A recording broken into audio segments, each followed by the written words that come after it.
companies are dealing with Taiwan, they're dealing with Asia Pacific, they're dealing with Europe as one region, right? So it's not just local, it's global.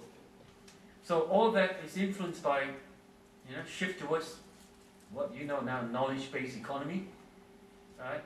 Information technology revolution, and globalization of market. And that is happening. You can't stop that, right? But is this area going along the same way? My opinion, no. In this area is the most undermanaged area, right? And for that reason, I'm excited because there's plenty of opportunity. Because right, HR is very, very advanced, finance is very, very advanced, there is property, which is an important resource to the business, but it's not well managed. And only very few managers understand that they need to manage this part. That's where the opportunity is. And another way to look at it is that, this is from O'Meara's book. He's talking about sources of change are interrelated. You look at it, right? Globalization, rate of change, communication, demographic. Like Japan, too many old people, not a lot of young people, right? And the system, not that I'm criticizing the system, right? You have ministers that are 72 years old. I'm not aging them, I'm not against them, but it reflects the country is run by different generation of people. And then they have a very strict process of immigration as well, which is not replacing young people.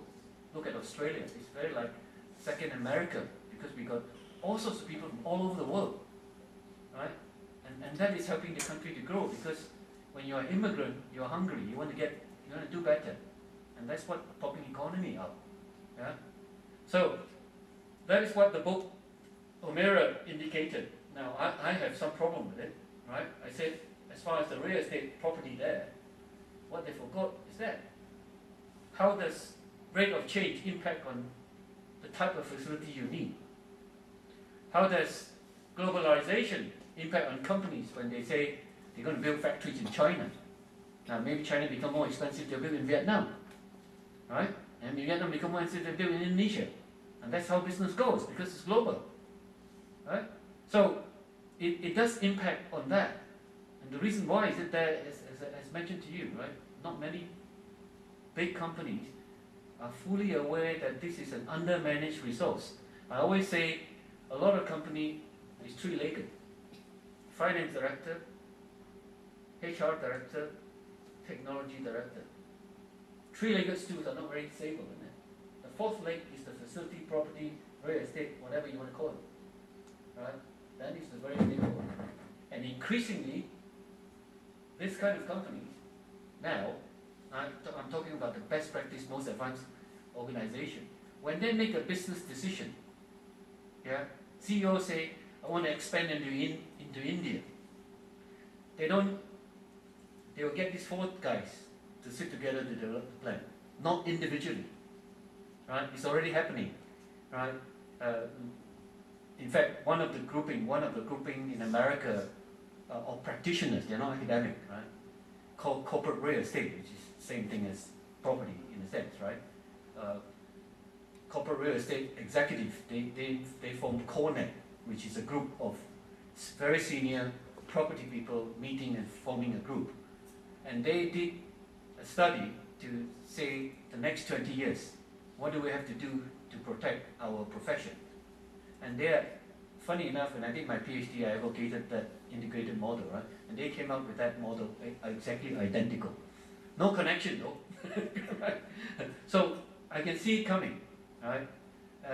Big business, big company, when they make decisions, they have to now get the finance guy to come in to consider the financial implication, get the HR guy to come in to consider the number of people they have to employ, what type of people they have to encourage, get the technology guy to come in and say, how does technology going to develop this business?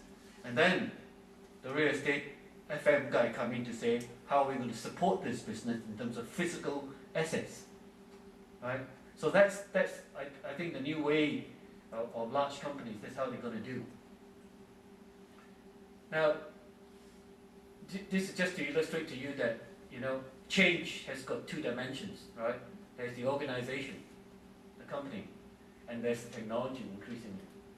right? And that how that impacts on the type of what I call workplace design. And I don't know what's the translation. Workplace design. What would you call? What do you translate in Mandarin? In Putonghua.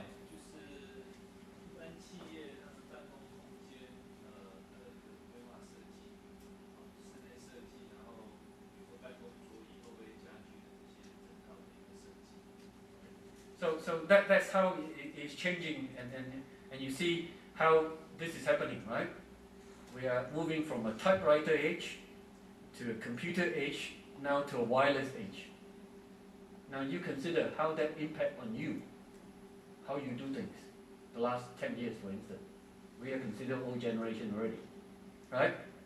And how we move from traditional one person, one box, one desk to open plan landscape, to systems, office furniture, standardization, to integrated, to wireless office, right? And why? Two images I want to show you, right? One is this thing, right? Now you are working 24 hours a day.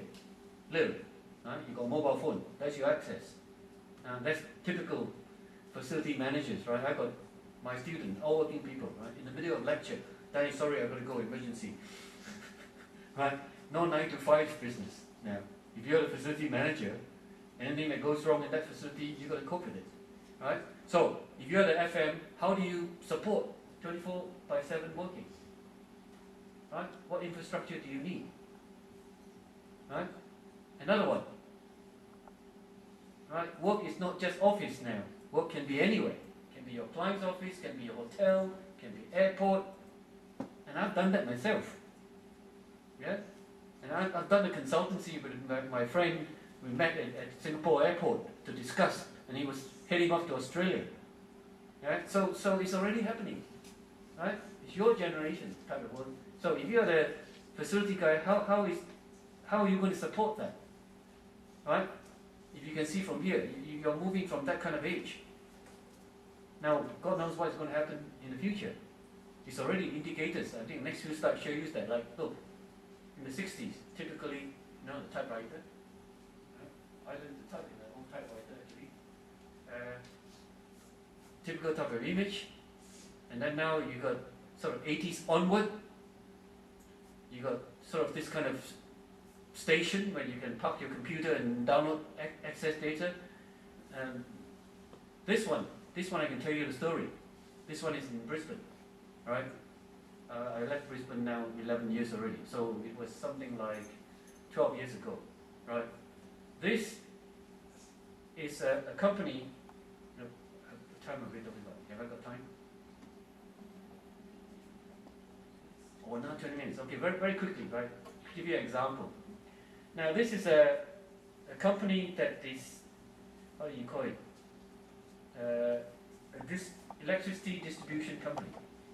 They were a government department, but they were privatized. So this is, yeah. So they distribute. Yeah. So they were privatized.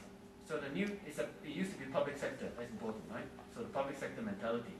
The CEO was appointed, and he told my friend, who is the architect designing this, he said, I have people who has been government servants for the last 25 years with a certain kind of mentality. I want to change that.